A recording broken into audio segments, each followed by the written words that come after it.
Assalamualaikum warahmatullahi wabarakatuh. Apa kabar Ananda sekalian? Alhamdulillah. Semoga kita semua selalu senantiasa di bawah lindungan Allah Subhanahu wa taala. Alhamdulillah, alhamdulillahirabbil alamin. Assalatu wassalamu ala asyrafil anbiya'i wal mursalin wa ala alihi wa ashabihi ajmain amma ba'd. Puji syukur kehadirat Allah Subhanahu wa taala yang mana telah memberikan kita kesehatan, kesempatan, keselamatan sehingga kita dapat bertemu kembali di pembelajaran kita pada kali ini.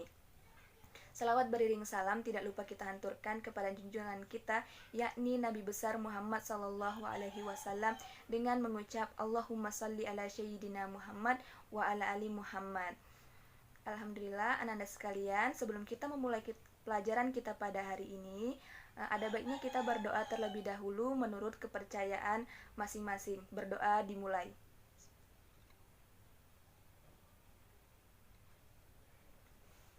Selesai. Sebelum kita memulai, sebaiknya kita membaca basmalah. Bismillahirrahmanirrahim. Semoga apa-apa yang kita lakukan pada hari ini mendapat keridhaan dari Allah Subhanahu wa taala. Nah, Ananda sekalian, minggu lalu kita telah membahas tentang sujud, yaitu sujud syukur, sujud sahwi, dan sujud tilawah.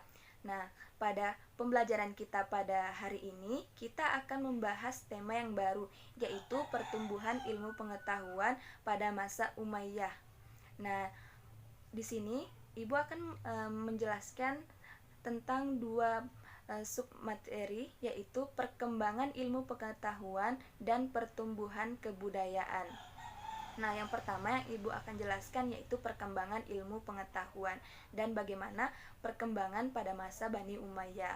Nah, jadi pada masa pemerintahan Bani Umayyah, ilmu pengetahuan mengalami kemajuan yang sangat pesat dan perkembangan pada masa itu dikelompokkan menjadi empat.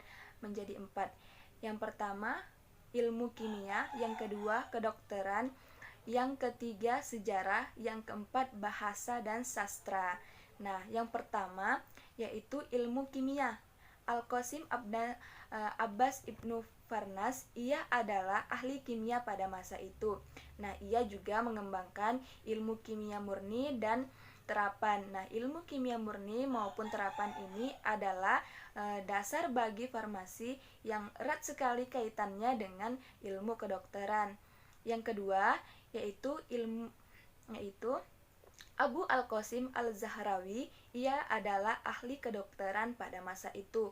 Nah, ia dikenal sebagai ahli bedah, perintis ilmu penyakit telinga, dan pelopor ilmu penyakit kulit.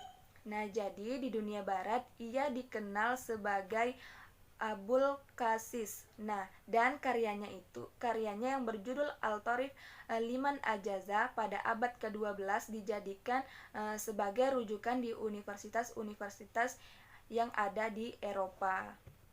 Selanjutnya yaitu mengenai sejarah.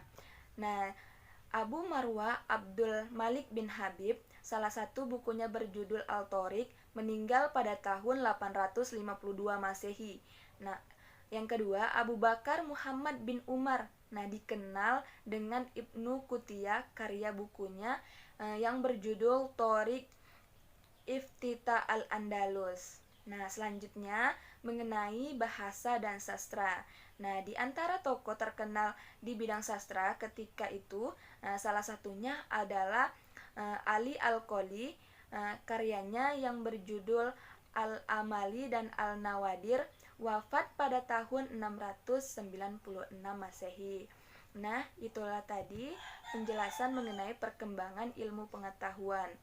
Semoga Ananda sekalian dapat dipahami bersama. Baik Ananda sekalian, yang pertama tadi kita telah membahas perkembangan ilmu pengetahuan. Selanjutnya kita akan membahas mengenai pertumbuhan kebudayaan pada masa pemerintahan Bani Umayyah. Nah, jadi selain ilmu pengetahuan, pada masa pemerintahan Bani Umayyah juga berhasil mengembangkan bidang-bidang lainnya seperti arsitektur, organisasi militer, perdagangan, dan kerajinan. Nah, yang pertama yang akan kita bahas yaitu arsitektur. Nah, perkembangan di bidang arsitektur ini terlihat pada bangunan-bangunan masjid yang memenuhi kota. Nah, kota lama juga dibangun menjadi kota modern.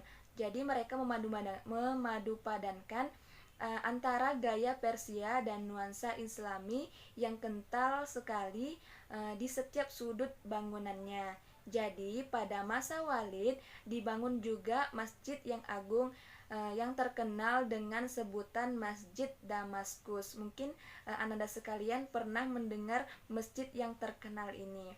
Nah, yang diarsiteki oleh Abu Ubaidah bin Jarrah.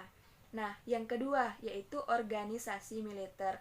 Nah, pada masa pemerintahan Bani Umayyah ini, militer itu dikelompokkan menjadi tiga angkatan, yaitu angkatan darat, bisa disebut Al-Jun, atau angkatan laut bisa disebut Al-Bahiriyah, dan angkatan kepolisian. Selanjutnya yaitu perdagangan. Nah, setelah Bani Umayyah berhasil menaklukkan di berbagai wilayah, nah jalur perdagangan pada masa itu menjadi semakin lancar. Nah, jadi ibu kota Basra di Teluk Persi pun menjadi pelabuhan dagang yang damai dan makmur, begitu pula di kota Aden. Nah, yang terakhir, yang keempat, yaitu kerajinan. Nah, ketika Khalifah Abdul Malik menjabat, mulailah dirintis pembuatan tiras. Nah, apa itu tiras? Tiras itu semacam bordiran. Nah, yakni cap resmi yang dicetak pada pakaian khalifah dan para pembesar pemerintahan. Nah, baiklah Ananda sekalian, itulah tadi penjelasan Ibu mengenai materi pembelajaran kita pada pertemuan kali ini, yaitu pertumbuhan ilmu pengetahuan pada masa Bani Umayyah. Nah, jadi dapat kita simpulkan bersama mengenai perkembangan ilmu pengetahuan pada masa pemerintahan Bani Umayyah itu dikelompokkan menjadi 4. Yang pertama, ilmu pengetahuan, kedokteran, sejarah, bahasa, dan sastra. Nah, selanjutnya mengenai pertumbuhan kebudayaan.